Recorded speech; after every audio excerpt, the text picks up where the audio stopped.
الفيديو فصل، فاحنا بنعمل الخداديه لوحدها. جبنا الشريط دوت حوالي 15 سم او 10 سم زي ما انت عايزه.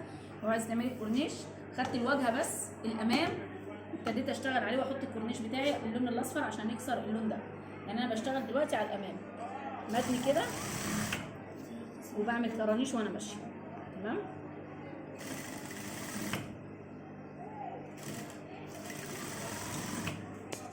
عشان يديني الشكل ده.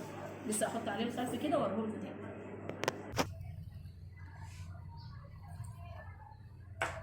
واحاول وانا ماشيه اخلي بالي عشان اللي جوه ده ما يتبهدلش معايا او ما يتاخدش في الخياطه.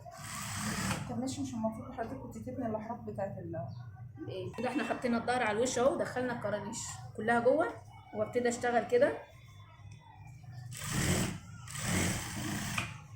تمام. الكرانيش كلها جوه واخلي بالي عشان خاطر ما امشيش عليها. واعكس كده.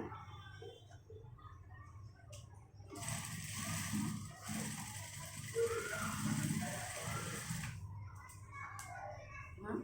اقلب كده.